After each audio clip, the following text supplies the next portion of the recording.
اس وقت میں Punjab institute of cardiology میں حاضر ہوا ہوں اور یہاں پر چونکہ دل کا علاج کیا جاتا ہے تو میرا موضوع بھی دل سے ریلیٹڈ ہے. میڈیکلی یا فزیکلی جو بھی دل کے تعلق سے ڈسکشنز ہوتی ہے تو ہمارا دین، ہمارا اسلام، قرآن، حدیث دل کو اہمیت دیتا ہے. اور دل کے تعلق سے قرآن میں کئی آیات موجود ہیں، حدیثوں میں کئی اس کے مضامین موجود ہیں. اور بڑی مشہور حدیث ہے، رسول اکرم نور مجسم صلی اللہ علیہ وسلم نے دل کی اہمیت کو کچھ اس طرح بیان فرمایا کہ انسان کے بدن میں ایک گوشت کا لوتھڑا ہے، اگر وہ صحیح ہے تو سارا بدن صحیح ہے، اگر وہ خراب ہو جائے، بگڑ جائے تو سارا بدن بگڑ جاتا ہے. فرمایا سنو وہ دل ہے. تو دل کی یہاں ہمیں اہمیت کا پتہ چلتا ہے کہ ویسے امام غزالی رحمۃ اللہ تعالیٰ علیہ نے انسان کے جسم کو ایک سلطنت فرمایا. یہ ہاتھ، پاؤں، یہ سب اس سلطنت کے ایک ریاست کے کل پرزے ہیں. جسم کی سلطنت کا جسے بادشاہ قرار دیا گیا وہ بادشاہ دل ہے، آرڈر اس کا چلتا ہے. تو دل کا درست ہونا ایک اسلامی پوائنٹ آف ویو پر ہم اس پر ڈسکشن کریں گے. ایک تو آپ کا ہوتا ہے کہ بھائی وین کا پرابلم ہو گیا تو وال کا پرابلم ہو گیا، یہ سارے پرابلم آپ کے یہاں ہو رہے ہوتے ہیں. اتنا بڑا ہاسپٹل ہے، میں جب گلی میں داخل ہوا تو رش بتا رہا تھا کہ دل کے امراض کتنے ہیں. اور ایک ہاسپٹل ہے یا ایک ادارہ ہے، ایسے تو دنیا میں نہ جانے اس وقت دل کے امراض تو بڑھتے ہی جا رہے ہیں. اچھا، دل کے امراض بڑھنے کی وجوہات آپ بیان کرتے ہیں کہ آپ یہ کھاتے ہیں تو دل کا پرابلم ہوتا ہے، یہ کرتے ہیں تو دل کا پرابلم ہوتا ہے، یوں سوتے ہیں تو دل کا پرابلم ہوتا ہے.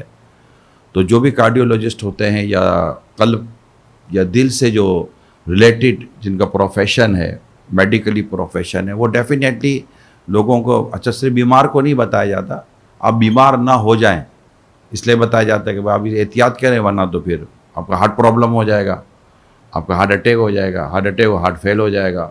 بہت بڑی فیلڈ ہے قلب دل کی. میں اس کی اسٹیٹکس پڑھ رہا تھا تو پتہ چلتا ہے کہ پاکستان میں بھی لاکھوں لاکھ بلکہ بہت بڑی تعداد دل کے امراض میں مبتلا ہے. اور شاید اتنا ہمارے پاس انسٹیٹیوشن نہیں ہے یا اتنا ہمارے پاس میڈیکل فیسلٹی نہیں ہے جتنے ہمارے پاس پیشنٹ ہیں. اور یہ علاج بھی آسان نہیں ہے، علاج بڑا مشکل بھی ہے اور علاج بڑا مہنگا بھی ہے. تو اللہ کریم آپ کے میری دل کی حفاظت کرے اور ایمان کی بھی حفاظت کرے. لیکن جب ہم اسی دل کو ایک اسلامی پوائنٹ آف ویو پر ڈسکس کرتے ہیں تو اس کے بھی امراض ہیں. جیسے ایک نارملی جو میڈیکلی پوائنٹ آف ویو بات کی جائے تو ایک ہارٹ ڈیزیز کے طور پر جس کو آپ ڈسکس کرتے ہیں، سر شریعت، دین، اسلام، اسپریچولیٹی، یہ بھی ہارٹ کو، دل کو باقاعدہ یہ ٹاپک ہے پورے کا پورا. اور پھر دل کے امراض الگ ہیں کہ جس کا تعلق دل سے ہی ہے. اور کیونکہ اب دل نظر نہیں آتا تو وہ مرض بھی نظر نہیں آتا. اگر چہرے پہ کوئی پرابلم ہو جائے تو نظر آ جاتا ہے، ہاتھ پہ پرابلم ہو تو نظر آ جاتا ہے. اب دل میں پرابلم ہو گیا تو جس طرح آپ کے قلب کی یا دل کی ECG کروا لیتے ہیں، اور بھی بہت سارے ہوتے ہیں، کارڈیو ٹیسٹ کافی آتے ہیں آپ کے، تو اس سے آپ کو ڈائگنوز ہو جاتا ہے کہ اس کا ہارٹ پرابلم، اس کے ہارٹ میں پرابلم ہے کیا. اسی طرح شریعت مطہرہ نے بھی کچھ ٹیسٹ رکھے ہوئے ہیں کہ یہ چیک. اب یہ ٹیسٹ کون کرے؟ یہ سیلف ٹیسٹ سسٹم ہے. یہ ہم کو خود ہی ٹیسٹ کرنا پڑے گا، ہمیں خود ہی علامات دیکھنی پڑیں گی کہ میرے اندر یہ پرابلم ہے یا نہیں ہے. کیونکہ جنرلی طور پر کوئی دل پر حکم لگا نہیں سکتا. آپ کو میں اس ایگزامپل دیتا ہوں. اللہ نہ کرے ایک شخص ریاکاری کر رہا ہے، دکھاوا کر رہا ہے. ریاکاری عبادت میں ہوتی ہے، عبادت کے علاوہ ریاکاری نہیں ہے. اب ایک شخص نماز پڑھ رہا ہے، دکھاوے سے پڑھ رہا ہے، لوگوں کو دکھانے کے لیے پڑھ رہا ہے. صدقہ دے رہا ہے، لوگوں کو دکھانے کے لیے دے رہا ہے. خیرات کر رہا ہے، لوگوں کو دکھانے کے لیے کر رہا ہے. اور دیگر عبادات کرتا ہے، لوگوں کو دکھانے کے لیے کر رہا ہے. اچھا، اب آپ بولو گے کہ یہ دکھا رہا ہے. بھائی آپ کو کیسے پتہ چلا یہ دکھا رہا ہے؟ کیونکہ یہ تو دل کی باطنی، اس کو کہتے ہیں باطنی بیماری، اس کا تعلق دل سے ہے. قلبی بیماریاں اس کو کہتے ہیں. ریاکاری ایک باطنی ڈیزیز ہے، سمجھے دل کی بیماری ہے. مگر یہ دل کی بیماری وہ جس میں آپ حکم نہیں لگا سکتے. یہاں تو عام طور پہ تو آپ بولتے ہیں تم کو دل کا پرابلم ہے، مگر آپ کسی کیسے کہہ سکتے ہیں کہ آپ ریاکاری کر رہے ہیں؟ تو اس کا اور اس کا رب کا معاملہ ہے. مگر اس کو سوچنا ہے، اب اس کو اس کی علامات پتہ ہونی چاہیے کہ ریاکاری کی علامتیں کیا ہیں. کون سی چیز ریاکاری ہے کہ اگر میں یہ کام اکیلے میں ہوتا تو بھی کرتا, کوئی نہ دیکھ رہا ہوتا تب بھی کرتا. تو یہ کچھ چیزیں اس کی سائن ہیں, شو آف جس کو بعض اوقات ہم کہتے ہیں. تو یہ علامات ہوتی ہیں, لیکن ہم کسی کے بارے میں بات نہیں کر سکتے. جب ہم کسی کو کہیں گے یہ ریاکاری کر رہا ہے تو یہ ایک اور دل کی بیماری ہے, اس کا نام ہے بدگمانی. اس کا نام ہے بدگمانی. تو اب بدگمانی یہ بھی حرام ہے, ریاکاری یہ بھی حرام ہے. اب اگلا ریاکاری کر رہا ہے یا نہیں کر رہا ہے یہ بات کی بات ہے, لیکن ہم بدگمانی کر کے بدگمانی کی گناہ میں پڑ جائیں گے. تو بدگمانی خود ایک گناہ ہے اور ایک قلبی بیماری ہے. اور جب ہم کسی کے ساتھ بدگمان ہو جاتے ہیں نا, یعنی اس کے بارے میں ہم کہتے ہیں یار یہ صحیح نہیں ہے یا یہ غلط کر رہا ہے یا وغیرہ وغیرہ, ہم اس کے تعلق سے کامنٹ پاس کرتے ہیں, آپس میں ڈسکشن کر رہے ہوتے ہیں. تو جب بدگمانی کسی کے ساتھ آ جاتی ہے نا تو پھر اس کے عیب ٹٹولنے کا بھی جذبہ آ جاتا ہے کہ اس کی برائیاں نکالو. کیونکہ اپنے اس گمان کو درست ثابت کرنے کے وہ اسٹرگل کرتا ہے کہ میں غلط نہیں کہہ رہا, اور اس کو درست ثابت کرنے کے لیے اس کے عیبوں پہ میں نہیں کہتا تھا دیکھو اس سے پرابلم ہے نا, اب وہ 4 آدمی کے ذریعے اس کے عیب نکلواتا ہے. اور جب اس کے عیب آ جاتے ہیں اور اگر سچے بھی عیب آ جاتے ہیں تو پھر غیبت میں پڑ جاتا ہے, اور غیبت بھی ایک دل کی بیماری ہے. تو یہاں ایک کو پکڑنے کے چکر میں بندہ 3 اور دل کی بیماریوں میں پڑ گیا. تکبر خود ایک دل کی بیماری ہے. اب ایک آدمی بولے یار بڑا متکبر ہے, آپ کو کیسے پتا چلا متکبر ہے؟ اس کا منہ نہیں دیکھا, بھیا کا منہ ایسا ہی کیا کر سکتے ہیں بھائی. اس کی چال نہیں دیکھی, بھیا چال ہی ایسی ہے کیا کر سکتے ہیں, یہ موڈ خراب ہوتا ہے اس کا. اب لازم ہے کہ تکبر ہوگا, یہ ضروری تو نہیں ہے کہ اگر تکبر ہو.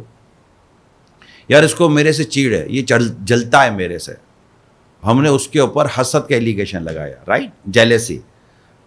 اور پروفیشنل جیلیسی تو آئی جاتی ہے. حسد خود ایک دل کی بیماری ہے. اب ہم کیسے بتا سکتے ہیں کہ یہ حسد کر رہا ہے, کہ یہ میری نعمت سے یہ اس کو جیلیسی ہو گئی ہے. ڈیفینیٹ جیلیسی ہو جاتی ہے. حسد ہوتا ہے بالکل, ایسا تو ہے نہیں کہ حسد کو بیماری نہیں ہے. ڈیفینیٹلی حسد ایک بیماری ہے, اور یہ نعمت کے ساتھ ہو جاتی ہے. جیسے کہ ہم اچھا یہ زیادہ تر پروفیشن میں ہوتی ہے. پروفیشن ٹریول کر رہی ہوتی ہے. اب مثال کے طور پر آپ ڈاکٹر ہیں, اب ڈاکٹر کو کسی وکیل سے حسد نہیں ہونے کا چانس کم ہے کہ اس کے پاس کسٹمر زیادہ ہیں, آپ بولے میرے پاس پیشنٹ زیادہ کیوں نہیں ہے, تو یہ بہت مشکل ہو جاتی ہے. لیکن ایک ڈاکٹر کو دوسرے ڈاکٹر سے حسد پاسبل ہے. وہ یہ کرتا کیا ہے, اس کے بعد پیشنٹ چلے جاتے ہیں, یہ دیتا کیا, اس کے بعد پیشنٹ چلے جاتے ہیں. ارے کچھ بھی نہیں ہے اس کے اندر یار, بس ایسے ہی لوگ پاگل ہو گئے ہیں. اب اس کے وہ حسد میں مبتلا ہو کر کیا کرے گا, اس کی غیبتیں کرے گا, اس کے اوپر تہمتیں لگائے گا, اس کی برائیاں کرے گا, اس کے پیچھے پڑ جائے گا. اور یہ پوری جتنی میں ڈسکشن کر رہا ہوں نا آپ سے, ان تمام کو آپ ہارٹ ڈیزیز کے طور پہ لے لیں اسلامی پوائنٹ آف ویو پر. کس کے بارے میں ہم غور کریں گے, یا کون اپنے بارے میں غور کرے گا کہ میں دل کی بیماری سے بچا ہوا ہوں. انشاءاللہ اس کے علاج پر بھی بات کریں گے.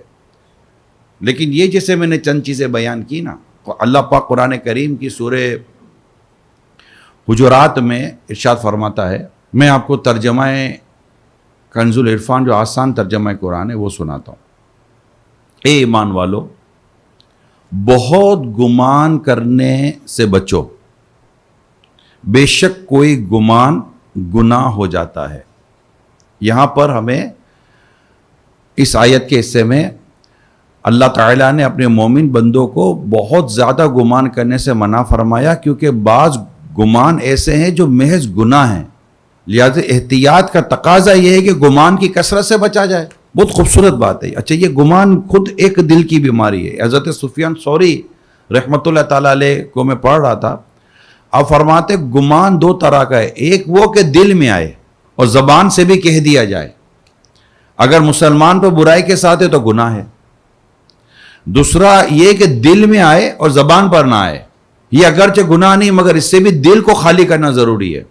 اب یہ وہ حضرت سیدنا سفیان ثوری علیہ رحمہ, یا اس طرح اور ہم کئی اولیاء کرام, بزرگ صحابہ, اور خود پیارے پیارے آقا صلی اللہ علیہ وسلم کا جب ذکر پاک کریں اور جب ان کو ہم پڑھتے ہیں تو انہوں نے دل کی بیماریوں کا ہمیں پتہ بھی بتایا ہے, اور یہ دل کی بیماریوں کا علاج بھی بتاتے ہیں کہ آپ کے دل کی بیماری کا علاج کیا. کئی تو ایسے جن کی نظروں سے دل کی بیماریاں دور ہو جاتی ہیں. یہ تو اولیاء کرام کی شان ہوتی ہے, نیک لوگوں کی شان ہوتی ہے. میں آج کھانے پر تھا تو کسی نے کہا کہ وہ حکیم صاحب، وہ اب معافی چاہتا ہوں، حکیم صاحب کا بھی دور چل رہا ہے، اور ہے حکیم صاحب کی بھی چل رہے ہیں کلینک، اور اچھے اچھے حکیم صاحب بھی ہیں. تو اب وہ حکیم صاحب کو پتہ ہے کہ نفس دے کر بتا دیتے ہیں کہ اس کو کیا پرابلم ہے. تو جب حکیم نفس دے کر بتا سکتا ہے تو اللہ کا ولی آپ کو دیکھ کر کچھ نہیں کہہ سکتا. اللہ تعالیٰ نے اس کو بھی ایک کمال دیا ہوتا ہے. تو یہ جو ہمارے جو نیک بندے گزرے ہیں، اللہ پاک ان کی برکتیں اور رحمتیں، ان پر رحمت نازل، ان کی برکت اللہ میں عطا فرمائے. تو انہوں نے ہمیں دل کی بیماریاں، ان کی علامات اور ان کی علامات کے ساتھ ساتھ ان کا علاج بھی ہمیں بیان کیا. تو بدگمانی خود ایک دل کی بیماری ہے، اور ہمیں بدگمانی سے بچنے کے لیے اللہ پاک کے پیارے حبیب صلی اللہ تعالیٰ علیہ وآلہ وسلم نے منع فرمایا ہے. ارشاد فرمایا اپنے آپ کو بدگمانی سے بچاؤ، کہ بدگمانی بدترین جھوٹ ہے. ایک دوسرے کے ظاہری و باطنی عیب تلاش مت کرو، ہرس نہ کرو، حسد نہ کرو، بغض نہ کرو، ایک دوسرے سے روح گردانی نہ کرو، اور اے اللہ کے بندو بھائی بھائی ہو جاؤ. یہ میں نے آپ مسلم شریف کی حدیث سنائی ہے. اب آپ دیکھیے یہاں پر بدگمانی، عیب کی تلاش کرنا، یعنی ظاہری باطنی عیب کی تلاش، حسد، بغض، یہ جو کچھ ارشاد فرمایا سب باطنی بیماری ہیں، سب دل کی بیماری ہیں. اور آپ کو یہ سمجھنا مشکل نہیں ہونا چاہیے، اور یہ بات ہمارے ذہن میں ہونی چاہیے میرے پیارے اسلامی بھائیوں. یہ ظاہری جو دل کی بیماری ہے نا، یہ میکسیمم کیا لے گی؟ جان لے گی. مگر یہ جو دل کی باطنی جو بیماری ہے نا، گناہوں کی، کبیرہ گناہوں کی، یہ جان نہیں لیتی مگر یہ ایمان لے لیتی ہے. یہ یاد رکھیے گا. اس لیے یہ زیادہ سیویئر ہے، بہت پرابلم ہے. اس میں ہم میں سے ہر ایک کو کتنا بظاہر فٹ نظر آ رہا ہے، مگر کیا پتا کہ یہ اپنی کتنی بڑی بڑی گناہوں کی بیماریوں میں، جو دل کی بیماری ہیں. میں کہہ رہا نماز پڑھ رہا، اتنا بڑا نماز کا نشان ہے اس کے ماتھے پر، مگر ہم نہیں کہیں گے، مگر کیا پتا وہ خود ریاکاری کی وجہ سے ساری عبادات کر رہا ہو. صدقہ وہ خیرات دیتا ہے، بہت کچھ کرتا ہے، لوگوں میں بڑی اس کی واہ واہ ہے، لیکن کیا پتہ اس کا سارا دینا ریاکاری کی نظر ہو رہا ہو. اللہ نہ کرے، اللہ نہ کرے. تو کیا کام آئے گا انسان کو یہ ریاکار کو؟ تو قیامت کے دن جب وہ اجر مانگنے جائے گا تو کہا جائے گا کہ اس سے اجر مانگ جس کو دکھانے کے لیے عمل کیا تھا. اور قیامت کے دن ریاکار کو ریاکار کے پکار آ جائے گا، اور ریاکار. اب یہاں کو ہم کو پیچھے سے پکار لے تو اللہ نہ کرے کوئی ایک برا نام رکھ دے تو ہمارے جینا مشکل ہو جائے. یہ قیامت کی بات کر رہا ہوں میں، قیامت کی بات کر رہا ہوں. تو ریاکاری خود ایک دل کی بیماری ہے، بدگمانی خود ایک دل کی بیماری ہے. لوگوں کے عیبوں کو ٹٹولنا بھی چیک تو کرتا کیا ہے. یہ بزنس میں بھی ہوتا ہے، ہر جگہ ہوتا ہے. حسد ہو جاتی ہے، ہر جگہ ہوتا ہے. مذہبی لوگوں میں حسد ہو جاتی ہے، خود بزرگوں نے فرمایا ہے مذہبی لوگوں کو ایک دوسرے سے حسد ہو جاتی ہے.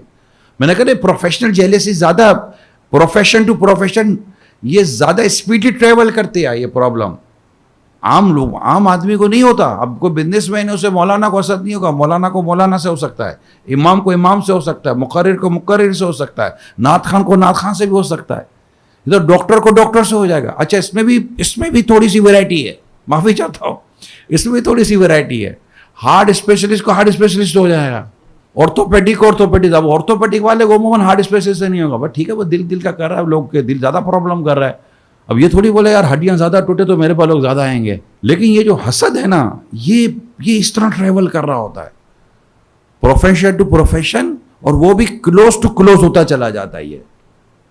اور یہ پھر کیا ہوتا ہے کہ یہ بس اس کی نعمت سے اس کو حسد ہو گئی کہ اس کے پاس اس کے نام کیوں ہیں، اس کے نام کے پرچے کیوں چھپتے ہیں، ہر کوئی اس کو اپنی کلیٹیں کیوں بلاتا ہے. اچھا اب اس کا نتیجہ کیا نکلتا ہے؟ پھر میں نے کہا نا ایب ڈھونڈتا ہے. فائنلی پھر اس کا ایک نتیجہ، فائنلی بھی نہیں کہہ سکتے، آگے تو منزل بہت ہے اس کی، پھر وہ اس کی غیبت میں پڑ جاتا ہے. ارے میں جانتا ہوں یار، اور وہ اس طرح آئے گا، میں جانتا ہوں یہ کون ہے. ابے بھائی چل پڑی ہے دکان اس کی.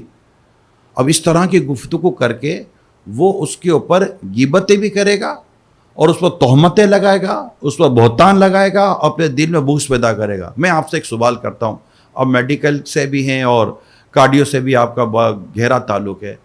اب ایک آدھ دل کی بیماری ہو نا تو آپ ریڈ الرٹ کر دیتے ہو بندے کو، بلکہ آتا ہے تو سلائی دیتے ہو، بھیا تو سو جائے ادھر نا، بل بھی بنے گا اور تیرا بھی کوئی کام ہو جائے گا, ہمارا بھی کچھ کام ہو جائے گا. ٹھیک ہے, اب اس دنیا پہ کیا للچا یا دنیا دیکھی والی ہے. آپ میڈیکل ڈاکٹر, آپ انسٹیٹیوشن میں کون سا ایسا بندہ ہے جس کا کسی ڈاکٹر سے میڈیکل سے واسطہ نہیں پڑتا؟ اچھے مل جاتے ہیں, یقین مانو دل خوش ہو جاتا ہے. ڈاکٹر اچھے مل جاتے ہیں نا, دل خوش ہو جاتا ہے. یہ بھی ایک وہ طبقہ ہمارے معاشرے کا جسے آج صاحب کہتے ہیں, ڈاکٹر صاحب, مولانا صاحب, استاد صاحب, یعنی اس کی بڑی آپ کی بہت اچھی پوزیشن ہے سوسائٹی کے اندر.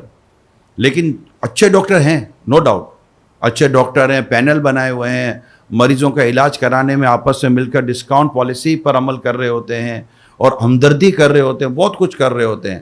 لیکن یہ بھی ڈاکٹر کی قسم آپ کو تو پتہ ہی ہے. ایک کے نزدیک ڈاکٹر کے پاس پیشنٹ ہے, ایک کے پاس ڈاکٹر کے پاس پیشنٹ کسٹمر ہے. وہ اس کو ایز اے کسٹمر دیکھ رہا ہے, ایز اے وہ آیا اس کا بزنس آ گیا. ایسے ڈاکٹر بھی ہیں. مگر ڈاکٹر کا پروفیشن ہمارے سوسائٹی کی ریکوائرمنٹ ہے, بلکہ طب انتہائی ضروری ہے. شریعت نے اس کو بہت اہمیت دی ہے. اگر ڈاکٹر نہیں ہوگا تو مریضوں کا کیا بنے گا؟ میڈیکل شریعت و دین خود میڈیکل کے اس پورے پروفیشن کو انڈورس کرتی ہے, کیونکہ ضروری ہے, طب ضروری ہے. اس کے بغیر سوسائٹی میں گزارا نہیں ہو سکتا. ہاسپٹل ضروری ہے, کلینک ضروری ہے, ہماری مسجد ضروری ہے, امام ضروری ہے, حافظ ضروری ہے, اس طرح عالم ضروری ہے, مفتی ضروری ہے. اسی طرح ہماری ان ڈیزیز کے لیے ڈاکٹر بہت ضروری ہیں. تو یہاں بھی اگر ایک ڈاکٹر کے پاس ایک ایسا پیشنٹ آ جاتا ہے جس کے اندر ایک دو تین وال پرابلم آ گئے, تو آپ کیا کرتے ہیں؟ اس کو بائی پاس کی طرف لے جاتے ہیں, پتہ نہیں کس کس کی طرف لے جاتے ہیں. لیکن ایک ایسا شخص, غور کیجئے گا, چاہے اس میں آپ ہو یا میں ہوں, ایک ایسا شخص جس کے دل میں ریاکاری کا مرض, بغض کا مرض, کینے کا مرض, حسد کا مرض, غیبت کا مرض, تکبر کا مرض, 4 4 5 5 6 6 10 تباہ کن مرض ہیں جن کی کوئی ہمارے لیبورٹری نہیں ہے. یا کہاں ہے لیبورٹری؟ اب کہاں بھائی تمہارا یہ پرابلم ہے, تم یہ لیبورٹری نہیں ہے, یہ سیلف ٹیسٹ ہے. یقین مانیے سیلف ٹیسٹ سسٹم ہے. یہ سیلف ٹیسٹ, اس کو ایس ٹی ایس کے نام سے ہی آپ یاد کر لیں. یہ ایس ٹی ایس والا سیلف ٹیسٹ سسٹم ہے. یہ کوئی آپ کا یہ کہہ نہیں سکتا. یہ آپ کو خود ہی غور کرنا ہے, مجھے خود ہی غور کرنا ہے. لہٰذا اس کے لیے مجھے سب سے پہلے پڑھنا ہے. جیسے آپ نے میڈیکل پڑھا ہے نا, کارڈیو کو پڑھا, آپ کے پاس ڈیزیز آ جاتی ہے, اس کی سائن آ جاتی ہیں کہ بھائی یہی علامات ہے. شوگر کی علامات آ جاتی ہے, بھائی پیشاب زیادہ آ رہا ہے, فلاں زیادہ آ رہا ہے, یہ چیز ان کو زیادہ ہو رہی ہے, کائنڈلی آپ شوگر ٹیسٹ کرا لیں, مے بی کہ آپ کو شوگر ہو, یہ آپ ہی ریکمنڈ کر دیتے ہیں. تو اس طرح یہ جو باطنی دل کی بیماریاں ہیں نا, اس کے بھی ٹیسٹ ہے, اس کی سائن ہے. اب میں یہاں ساری سائن کیسے بیان کر سکتا ہوں؟ نہیں کر سکتا, ڈیفینیٹلی نہیں کر سکتا, اتنا ٹائم بھی نہیں ہوتا. میں آپ کو اس کے لیے ایک ہمارے مقدوۃ المدینہ کی کتاب ہے, باطنی بیماریوں کی معلومات. یہ دل کی بھی ہے, اس پر دل کا فوٹو بھی بنا ہوا ہے. اس کتاب پر باقاعدہ دل کا فوٹو بنا ہوا ہے. یہ مقدوۃ المدینہ, آپ دعوت اسلامی کی ویب سائٹ پہ جائیں, dawat-islami.net, اس میں آپ کی بک لائبریری ہے, فری ڈاؤن لوڈنگ ہے. دعوت اسلامی کی thousands of book free down loading ہے. دیر از نو اینی چارج, کوئی چارج نہیں کرتے ہم لوگ. ہمارا کام تبلیغ ہے. ہم چاہتے ہیں کہ کتابیں لوگ پڑھتے نہیں ہیں. تو جس طرح آپ دیگر کتاب پڑھتے ہیں, یعنی کوئی بھی ڈاکٹر ایسا شاید ہی ملے گا جس کو ترقی کرنی اور وہ مطالعہ ختم کر دے, اسٹڈی ختم کر دے. ڈاکٹر اپنی لائف ٹائم اسٹڈی کر رہا ہوتا ہے, ریسرچ کر رہا ہوتا ہے, پڑھ رہا ہوتا ہے, اور ملک در ملک گھوم رہا ہوتا ہے. ورکشاپ لے رہے ہوتے ہیں ڈاکٹر, تاکہ وہ 2 مہینے کے, 1 مہینے کا, 15 دن کے, 20 دن کے, آپ سب کے ورکشاپ چل رہے ہوتے ہیں. کیونکہ میڈیکل جو ہے نا آپ کی گریجولی ٹھیک ٹھاک امپروو ہو رہی ہے, سائنس بھی امپروو ہو رہا ہے ڈیفینیٹلی. تو یہ ساری چیزیں آپ کے پاس آ رہی ہے, تو آپ اسٹڈی کر دیں کہ میں وہ اس کو کہتے ہیں نا آؤٹ ڈیٹڈ نہ ہو جاؤں. آپ کے ایک ورڈ ہوتا ہے آؤٹ ڈیٹڈ اور اپ ڈیٹڈ. تو ہر ڈاکٹر چاہتا ہے کہ میں اپ ڈیٹڈ رہوں, تو اس کے لیے وہ پڑھتے ہیں کتابیں گھر میں, اتنی موٹی موٹی کتابیں آپ کی. لیکن یہ جو کتابیں ہیں جس کا ہماری باطنی قلبی بیماریوں سے جس کا تعلق ہے, اور اس میں علامات لکھی ہوئی ہیں. میں نے مثال دیتا ہوں, چلو ایک ایگزامپل آپ کو, یار ایگزامپل بھی دو. جیسے میں نے حسد کی بات کی, ٹھیک ہے, جیلیسی کی بات کی. اب مجھے کیسے پتا چلے کہ مجھے سے حسد ہے؟ اب سائن کیا, پہچان کیا, کون سی لیبورٹری ہے, کہاں بلڈ دوں, کہاں یہاں پر مطلب کہ ای سی جی کیسے ہوگا. اس کا تو ایسا تھوڑی کہ اوپر سارے وہ لگا لیں گے, جو ای سی جی کرتے ہو رپورٹ نکلے گی اور لائنیں بنیں گی, ڈاکٹر دیکھو تو لائن میں گئے بھائی یہاں تمہارا حسد ہے. یہ ہمیں دیکھ کرنا ہے. اب حسد، آپ کے سامنے کسی کی تعریف ہوئی، میں ایک ایگزامپل دے رہا ہوں آپ کو، جسٹ ایگزامپل. آپ کے سامنے کسی کی تعریف ہوئی اور آپ کو اس کی تعریف اچھی نہیں لگی، اب اس کی وجہ تلاش کریں. مسلمان ہے، میرے آفس میں ہے، میرے آگے پیچھے میں جانتا ہوں، جس کو جانتے پہچان تو اسی کی باتیں ہوتی ہیں، جس کو آپ جانتے ہی نہیں اس کی بات کہاں سے ہوگی. اب آپ کو اس کی بات بری لگ رہی ہے، چلو میں آپ کو اپنے گھر میں لے کے جاتا ہوں، زیادہ سمجھ میں آ جائے گا. اب ماں کے سامنے بیٹھ کر بیٹا اپنی بیوی کی تعریف کر رہا ہے، اور ویسے ساس کو بہو کے ساتھ سیٹنگ ہوتی نہیں ہے زیادہ، یا اپنی بیوی کے ساتھ بیٹھ کر اپنی ماں کی تعریف کر رہا ہے، تو بعض اوقات بہو ساس سے سیٹ ہوتی نہیں ہے، اب اس کو تعریف بری لگے گی. وجہ کیا بگاڑا ہے اس نے؟ اب یہ میں نے ایک گھر کی اگزامپل آپ کے ساتھ رکھی، اس طرح اپنے پروفیشن کی اگزامپل رکھیں. مجھے اس کی تعریف پسند کیوں نہیں ہے؟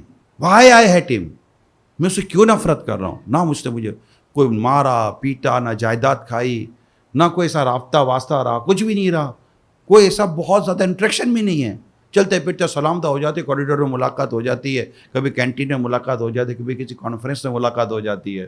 اب یار دیکھ یار، چلنے کا ڈھنگ نہیں ہے اس کو، کیوں کر رہے ہیں آپ یہ سب کچھ؟ کیا پرابلم کیا آپ کو؟ یہ جو پرابلم ہے نا، اس پرابلم میں بہت زیادہ پاسبلٹی ہے کہ یہ پروفیشنل جیلیسی ہو.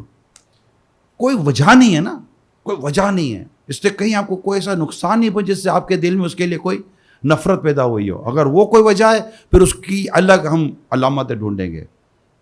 تکبر، اب آپ گھر کا سامان اٹھا کے جا رہے ہیں، اب وہ لوگ کہیں گے تھیلیاں اٹھائی ہوئی ہیں ڈاکٹر صاحب نے، تو ڈاکٹر صاحب نے کہا تھیلیاں اٹھائے تو کیا ہوا؟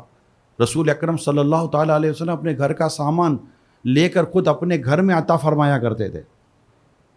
اور تکبر سے بچنے کی یہ ایک پہچان لکھی گئی ہے کہ لوگوں کے درمیان یہ جو سامان اٹھانے سے، اکیلے چلنے سے کہ 4 آدمی میرے ساتھ چلیں گے تو ہی میں چلوں گا ورنہ میں نہیں چلوں گا، اس کو تکبر کی علامات میں بیان کیا گیا ہے.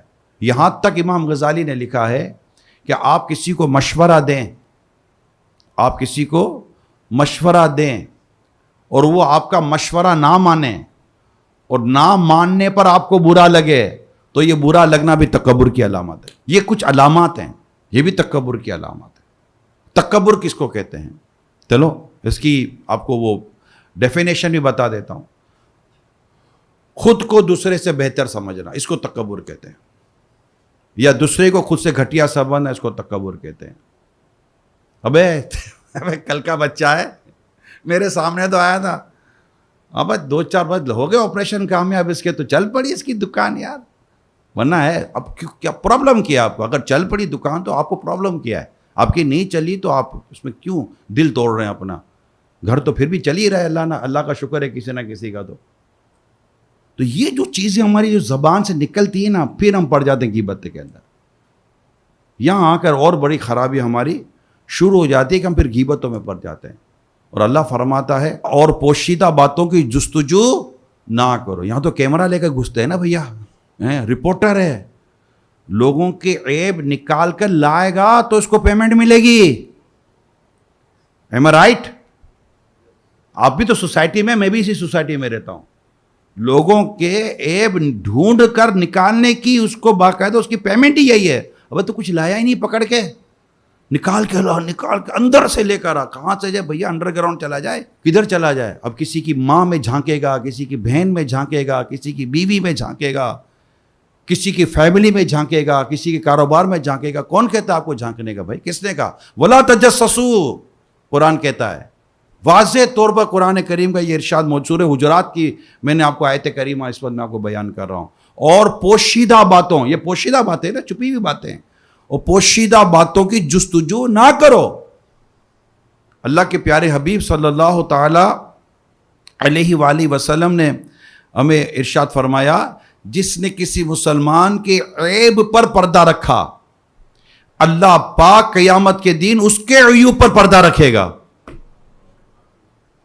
معافی چاہتا ہوں، یہاں تو باپ بیٹے کا عیب بیان کر دیتا ہے، یعنی سمجھ ہی نہیں پڑ رہی ہوتی. سم ٹائم ویری سوری ٹو سے، یار میرا بیٹا ہے نا، ہاں بیٹا ہے بھیا، چپ ہو جاؤ، آپ کا بیٹا ہے یار، یہ ایسا ہے. انڈائریکٹلی آپ اپنے آپ کو ڈیمیج کر رہے ہیں. ہی از یور بلڈ، وہ آپ ہی کے ہاتھ کے نیچے پرورش پایا ہوا لڑکا ہے, آپ اس کی برائی نہ کریں. اگر برائی ہے تو گھر میں رکھیں. یا تو ہم خود اپنے گھر کی برائیاں لے کر باہر آ جاتے ہیں. اب یار کیا خیریت, آج موڈ خراب ہو, اب یار صبح صبح لڑ پڑی یار, پتہ نہیں کیسی لڑکی سے شادی کر لی, پتہ نہیں. یہ کیا ضرورت ہے آپ کو اپنی بیوی کی باتیں باہر کرنے کی؟ اس کو پوچھنے جائے گا کیوں لڑی, بولا میں کہاں لڑی تھی, صبح اس کو ساکس نہیں ملے اس لیے اس نے لڑنا شروع کر دیا. اب بتاؤ ساکس نہ ملنا بھی کوئی لڑائی کی وجہ ہے؟ گیس نہیں تھی, روٹی نہیں بنی تو اس نے لڑنا شروع کر دیا. اور آپ نے کہا بیوی لڑ پڑی. تو اس بیوی سے بیچاری سے کوئی پوچھنے گیا کہ آپ لڑی تھی کہ وہ لڑا تھا؟ اچھا لڑائی ہو گئی, یہ لڑائی لا کر آپ کو اپنے انسٹیٹیوشن میں اپنے دوستوں میں ڈسکس کرنے کی ضرورت کیا ہے؟ اگر بیوی اللہ نہ کرے برائی کر بھی رہی ہے تو آپ اس کی برائی کے ذریعے بیان کر رہے ہیں. کہ آپ کا یہ دوست جا کر آپ کی بیوی کی اصلاح کرے گا؟ پلیز آپ مجھے رپلائی کریں. جس سے آپ اپنی بیوی کی برائی کر رہے ہیں, کیا آپ اس کو پرمیشن دیں گے کہ جا کے میری بیوی کی اصلاح کر؟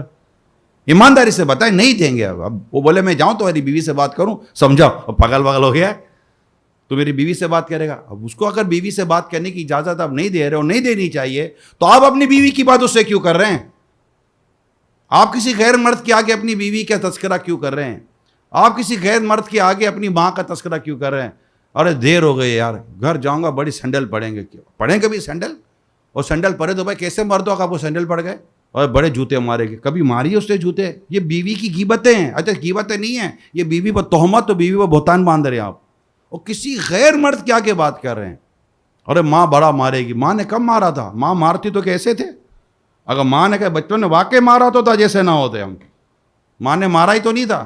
کبھی باپ کی برائیاں کریں گے. تو یہ باپ بیٹے, یہ جو ہم فیملی کی جو ایک دوسرے کے ساتھ برائیاں کر رہے ہوتے ہیں, یہ نہ کریں. اور یہ عیب ڈھونڈنے والی جو اللہ پاک ہمارے حال پر رحم فرمائے, یہ جو عیب ڈھونڈنے والی جو عادت ہے, اللہ سے دعا کرے اللہ پاک ہماری عادتوں کو دور کر دے. تو ابھی سوشل میڈیا پر اور واٹس ایپ اور یہ سارے آتے ہوں گے, سب سے زیادہ جو پوسٹ دیکھی جاتی ہیں, جو ویڈیوز دیکھی جاتی ہیں, میجورٹی ویڈیو پوسٹ ہوئے ہیں جن میں کسی کی برائی ہوتی ہے, جس میں کسی کا عیب بیان ہے. سادی سی بالکل سمپل سی کو نصیحت بری باتیں کتنے لوگ دھیان دیتے ہیں, لیکن کسی کا عیب ہو, کسی کی برائی ہو, کسی کا گندا عمل بیان کیا جائے, اللہ یہ وائرل بھی اتنی ہوتی ہے نا. یا کوئی کسی کی عیب والی بات بیان کر دے, میں جیسا بیٹھے کسی 4 آدمی کا نام لے کر میں ایک ویڈیو بنا دوں, جنگل میں آگ کی طرح نکلے گی. اور سمپل سی غیبت کی تعریف پر ویڈیو بنا دیتا ہوں, تکبر کی تعریف پر ویڈیو بنا دیتا ہوں, نماز نہ پڑھنے کی آفتوں پر میں ویڈیو بنا دیتا ہوں, کتنی چلے گی آپ بتائیے؟ اور میں بنا دوں میں فلاں سے ملا تھا, مشہور آدمی کا نام لوں, اس نے مجھے یہ کہا تھا, فلاں آدمی تو ایسا, فلاں آدمی ایسا. سچی بتائیے یہ ویڈیو کتنی جلدی چلے گی؟ اتنے نالائق اس کو لائک کریں گے. یہ ہماری مینٹلی پوزیشن ہے کہ ہم عیبوں کو, برائیوں کو, خامیوں کو, بے شرمی کی باتوں کو, ویری سوری ٹو سے گناہوں بری باتوں کو بہت زیادہ اپیل کرتی ہے وہ ہم کو, اور ہم اس کو بہت غور سے دیکھتے سنتے ہیں. ویڈیوز بھی ایسی وائرل ہوتی ہیں. تو یہ جو چیزیں آج ہمارے کلچر کے اندر جو پھیلی ہوئی ہیں, جو عام ہیں, جو بیسیکلی جو میں نے آپ کو کہا کہ یہ اسپریچولیٹی اور اسلامی پوائنٹ آف ویو پر دیکھیں تو یہ دل کی بیماریاں ہیں, یہ باطنی بیماریاں ہیں جن کا علاج ضروری ہے. میں پیارے آقا مکی مدنی مصطفیٰ صلی اللہ تعالیٰ علیہ وآلہ وسلم کا ارشاد آپ تک پہنچاتا ہوں, دل کے تعلق سے ہی ہے. میرے آقا دو جہاں صلی اللہ علیہ وسلم نے فرمایا, جس طرح لوہے کو زنگ لگ جاتا ہے اس طرح دلوں کو بھی زنگ لگ جاتا ہے. جس طرح لوہے کو زنگ لگتا ہے اس طرح دلوں کو بھی زنگ لگ جاتا ہے. تو عرض کی کہ دلوں کے زنگ کا کیا علاج ہے؟ ارشاد فرمایا, قرآن کی تلاوت اور موت کی یاد. ٹریٹمنٹ دیا ہے آقا دو جہاں صلی اللہ علیہ وسلم, ٹریٹمنٹ دیا ہے. اسی طرح ایک حدیث پاک ہے, قرآن کریم میں بھی اس طرح کا مضمون موجود ہے اور حدیث بھی موجود ہے کہ جب بندہ کوئی گناہ کرتا ہے تو اس کے دل پر ایک کالا نقطہ, سیاہ نقطہ لگ جاتا ہے, سیاہ دھبا لگ جاتا ہے. جیسے جیسے گناہ کرتا رہتا ہے اس کا دل سیاہ ہو جاتا ہے, کالا پڑ جاتا ہے. یہ گناہوں کی وجہ سے ہوتا ہے. کتابوں میں لکھا ہے کہ اگر دل کالا ہو جائے تو اس کی علامت, جیسا آپ بھی تو علامت سے بات کرتے ہیں نا, سائنس سے بات کر, جو اس کی جو سائن ہے, اس کی جو علامات ہے اس پر ڈسکس کر رہے ہیں. تو اس کی علامات کیا ہے, اس کی سائن کیا, اس کی پہچان کیا ہے کہ اس کا دل کالا ہو گیا؟ مجھے کیسے پتہ چلے؟ یعنی میں نہیں کہوں گا کہ آپ کا دل کالا ہو گیا, آپ مجھے نہیں کہیں گے میرا دل کالا ہو گیا. میں اس پر شروع میں ڈسکس کر چکا ہوں. ہمیں نہیں اجازت کہ ہم کسی کے اوپر انگلی اٹھائیں اس پر کلام کریں، لیکن اب مجھے یہ پڑھنا ہے، مجھے سمجھنا ہے کہ دل کالا ہو جائے، دل سخت ہو جائے تو اس کی پہچان علامت کیا ہے؟ فرمایا کہ اس پر نصیحت اثر نہیں کرتی۔ اب ہمیں آپ بتائیے، موت کی بات کریں، قبر کی بات کریں، حشر کی بات کریں، عذاب کی بات کریں، اللہ کی ناراضی کی بات کریں، گناہ کبیرہ کی بات کرتے ہیں بعض اوقات، مگر ہمارے دلوں پر اس کا فرق سچ پڑتا نہیں ہے۔ بعض اوقات ہم یوں کہتے تھے یار مولانا کو ڈرانے سے فرصت نہیں ہے۔ نبی پاک صلی اللہ علیہ وسلم کا ایک نام پاک نذیر ہے، مبشروں و نذیرہ، خوشخبری بھی دے رہے ہیں اور آقا ڈراتے بھی تھے۔ اللہ سے ڈرانا، خوف خدا، اور ایسے دور میں آپ مجھے بتائیے، آپ ایک ڈاکٹر، پڑھے لکھے کوالیفائڈ لوگ ہیں، جہاں چوری بڑھ جائے، دہشت بڑھ جائے، کرائم ایکٹیویٹیز بڑھ جائے، وہ احتیاطیں بڑھاتے ہیں یا گھٹاتے ہیں؟ بڑھاتے ہیں، بیریئر لگاتے ہیں، لوہے کے دروازے لگاتے ہیں، تالے لگاتے ہیں، الیکٹرانک لاک لگاتے ہیں، الیکٹرانک وائرنگ لگاتے ہیں، پھر سیکیورٹی گارڈ کو لا کے بٹھا دیتے ہیں۔ پہلے تو نہیں ہوتا تھا یہ سب کچھ، اب ہو رہا ہے۔ کیوں؟ گناہ بڑھ گئے، کرائم بڑھ گئے، چوریاں بڑھ گئیں، ڈکیتیاں بڑھ گئے، ہم نے احتیاطیں بڑھا دی۔ جس طرح ہم نے وہاں پر احتیاطیں بڑھائی ہیں نا، جتنی بے باکی بڑھ رہی ہے نا، قرآن و حدیث سے جتنی دوری بڑھ رہی ہے نا، اتنا ڈرانے کی باتیں بھی آپ کو بڑھانی پڑیں گی، ورنہ لوگ ڈرتے ہی تو نہیں ہیں۔ مسئلہ تو سارا یہ ہو گیا، ڈرتے ہی تو نہیں ہیں۔ تو قلب کے سیاہ ہونے، قلب کے کالے ہو جانے کی ایک علامت ہے کہ نصیحت اثر نہیں کرتی۔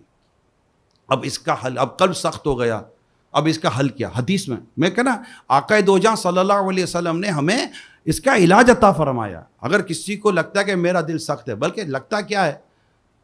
دل کی سختی کا علاج حدیث میں موجود ہے، یتیم کے سر پر ہاتھ پھیرو دل نرم ہو جاتا ہے۔ اب یتیم کون؟ اور بولے جس کا باپ نہیں وہ یتیم، تو جتنی بھی بیچارے 60-70 سال کی عمر کے سب یتیم ہیں، سارے بزرگ، سارے بوڑھے یتیم ہو گئے۔ تو یتیم بالغ ہونے تک یتیم ہوتا ہے، بالغ ہونے کے بعد اس پر یتیم کا حکم نہیں ہوتا۔ بالغ ہونے سے پہلے بالغ ہو جائے تو وہ یتیم، اس پر یتیم شرعاً اس کو اب یتیم نہیں کہہ سکتے، اگرچہ اس کے والد کا انتقال ہوگا۔ اب کسی کے پتہ چل جائے اس کے والد کا انتقال ہو گیا اور آپ گئے ہو، بچہ چھوٹا ہے، 7 سال کا، 8 سال کا، تو آپ کے ذہن میں یہ حدیث ہونی چاہیے کہ میں اس کے سر پر ہاتھ پھیروں گا، اللہ نے چاہا تو میرا دل نرم ہو جائے گا۔ اسی طرح قلب کی بہت ساری بیماریوں کا ایک علاج ہے، الا بذکر اللہ تطمئن القلوب، قرآن کریم کا یہ ارشاد کہ دلوں کا اطمینان اللہ پاک کے ذکر میں ہے۔ اس کے لیے ایک ہمارے بزرگوں نے بڑا خوبصورت ایک طریقہ بیان کیا ہے، اگر آپ اس پر عمل کریں گے تو انشاءاللہ آپ کو فرق ہو۔ بلکہ میں ایز اے، آپ چونکہ ڈاکٹر ہیں تو میں آپ کو بھی عرض کروں گا، کیونکہ آپ تو کارڈیو سے آپ کا پروفیشن ہے۔ فرض نماز کے بعد، یہ آپ کی ہارٹ سائڈ ہے، دل ہے، اور لوگ بعضوں کا یہاں ہاتھ رکھ دیتے ہیں تو دل ہے۔ فرض نماز کے بعد اپنا سیدھا ہاتھ اپنے دل پر رکھے اور 11 بار پڑھے، الا بذکر اللہ تطمئن القلوب، کہ دلوں کا اطمینان اللہ کے ذکر میں ہے۔ بزرگوں نے لکھا ہے، اب بزرگوں، ڈاکٹر کی بھی تو بات مانی رہے نا، انہوں نے 4 کتابیں پڑھی ہیں، بات مانتے ہیں، تو اپنے بزرگوں کی بات، انہوں نے بھی اللہ اور اس کے رسول کا کلام بہت اچھا پڑھا ہے اور ان کا تجربات بہت اچھے ہوتے ہیں۔ کچھ لوگ ڈاکٹر اپنے ایکسپیرینس سے بھی ڈسکس کرتے تو اللہ کے نیک بندے بھی ایکسپیرینس سے بھی ڈسکس کرتے ہوتے، اور وہ چیزیں قرآن و حدیث اور بزرگوں کی باتیں یوں ملتی ہیں۔ تو دل پر ہاتھ رکھ کر 11 بار پڑھیں، الا بذکر اللہ تطمئن القلوب، یہ آیت کریمہ کا یہ پڑھ لیں۔ اب اس کا فائدہ یہ ہے کہ اگر آپ کے سینے میں اور آپ کے دل میں کوئی گھبراہٹ ہے تو اللہ پاک اس گھبراہٹ سے آپ کو نجات دے گا، اور آپ کو سینے اور دل کی بیماریوں سے اللہ پاک اپنی حبیب کے صدقے میں اپنے کرم سے بچائے گا۔ یہ ڈاکٹر بھی کریں، گہرے ڈاکٹر بھی کریں، سب کریں، سب کو ہوتے ہیں۔ دل نرم ہوں گے نا، اس کا کیا ہے؟ دل نرم ہونے کی علامتیں کیا کیا ہیں؟ یہ کیسے لگے گا یار اس کا دل نرم ہے، اس کے دل کے اندر یہ اچھا دل ہے، اس کے دل کو ایک اچھا دل کہیں گے آپ، اس میں نمازیں پڑھے گا، وہ اللہ کی یاد میں رونے والا ہوگا۔ دل نرم، رقیق القلب کہتے ہیں، ورڈ ہے اس کتابوں میں، رقیق القلب، دل کی نرمی، دل کا نرم ہوتا ہے وہ، اس کی آنکھوں سے آنسو آ جاتے ہیں۔ بندے پر ظلم کب کرے گا؟ جس کو جانور پر ظلم کرتے ہوئے رحم آئے، ظلم دیکھتے ہوئے رحم آئے۔ جن کے دلوں میں رحم نہیں ہوتا ان کے دل سخت ہوتے ہیں، حرام سے ڈرے گا، ناجائز چیزوں سے ڈرے گا، اللہ کے نافرمانی سے ڈرے گا. یہ ہوتی ہے دل کی نرمی کہ وہ آخرت کی تیاری کرے گا. قبر موت ہے نا، باہر شریعت میں لکھا ہے جو دن میں 20 دفعہ موت کو یاد کرتا ہے اللہ پاک مرنے کے بعد اس کو شہادت کا رتبہ عطا فرماتا ہے. کیونکہ یہ موت کی یاد جو ہے نا، یہ ہمیں بہت سارے گناہوں سے بچا دیتی ہے. ڈر لگتا ہے یار، بد دعاؤں سے ڈر لگتا ہے. جس کا دل نرم ہے وہ تو بد دعاؤں سے بھی ڈر لگے گا. وہ ظلم سے ڈرے گا کہ ظلم اندھیرے میں ہے، کسی پر زیادتی کرتے ہوئے، کسی کو دھوکہ دیتے ہوئے ڈرے گا کہ یار غلط ہو جائے گا، میں کہاں جاؤں گا، مر جاؤں گا میں. یہ دل کی نرمی کی کچھ نہ کچھ پہچان بیان کر رہا ہوں میں. یار اس کے ہم بھی کہتے ہیں یار ڈاکٹر صاحب کا دل بہت نرم ہے. انجیکشن لگانے والے کا ضروری دل سخت ہو، وہ تو انجیکشن نہیں لگائے گا تو پھر ہمارا دل آگے پیچھے ہو جائے گا. مگر وہ بھی ایک رحم دل ہوتے ہیں بعضوں کا انجیکشن لگانے والے، ہاتھ کیسا ہلکا ہوتا ہے. اور بعض اوقات ہوتے ہیں جو انجیکشن لگاتے تو 10 انجیکشن کی ضرورت پڑ جاتی ہے، اس کے انجیکشن کی وجہ سے بھی انجیکشن لگانا پڑتا ہے، ایسا انجیکشن لگاتے ہیں. تو اللہ پاک ہم سب کو قلب کی نرمی عطا فرمائے، غیبت سے بچائے، چغلی سے بچائے. تو اسی آیت کریمہ کا آخری حصہ بیان کر کے میں بیان ختم کرتا ہوں. آگے فرمایا وَلَا يَغْتَبْ بَعْضُكُمْ بَعْضًا، اور ایک دوسرے کی غیبت نہ کرو. أَيُحِبُّ أَحَدُكُمْ، کیا تم میں کوئی پسند کرے گا أَن يَأْكُلَ لَحْمَ أَخِيهِ مَيْتًا، کہ اپنے مرے ہوئے بھائی کا گوشت کھائے. یہ غیبت کے طور پر بیان ہوا. پھر خود ہی قرآن کریم فرماتا فَكَرِهْتُمُوهُ، تو یہ تمہیں ناپسند ہوگا. وَاتَّقُوا اللَّهَ، اور اللہ سے ڈرو. ان اللہ تواب رحیم، اللہ بہت توبہ قبول کرنے والا مہربان ہے. تو اپنے گناہوں سے توبہ کرنا، میں نے پڑھا ہے گناہوں سے توبہ کرنا یہ دلوں کو نرم کرتا ہے. اللہ پاک کا ذکر کرنا دلوں کو نرم کرتا ہے. لوگوں پر رحم کرنا دلوں کو نرم کرتا ہے. اور حلال روزی کھائے یہ دلوں کو نرم کرتا ہے. اللہ کریم ہم سب کو قلب کی نرمی اور قلب میں خشیت یعنی اللہ کا خوف، اللہ اس کے پیارے حبیب کی محبت ہمارے دل میں داخل ہو. کینہ، بغض، حسد، جو چند چیزیں میں نے بیان کی جو ایک ہارٹ ڈیزیز ہیں، اس طرح کی بات کرو تو قلبی بیماریاں ہیں، گناہوں بھری بیماریاں ہیں. اللہ پاک اس سے بھی بچائے اور اللہ ہمارے جسمانی بیماریوں کو بھی دور فرمائے. اور جو ماشاءاللہ آپ ایز اے ڈاکٹر جو لوگوں کی خدمت کر رہے ہوتے ہیں، جو لوگوں کے ساتھ آپ ہمدردی کر رہے ہوتے ہیں، ان کی دعائیں لے رہے ہوتے ہیں، اللہ کریم آپ سب کو خوب خیر و برکت و عافیت عطا فرمائے.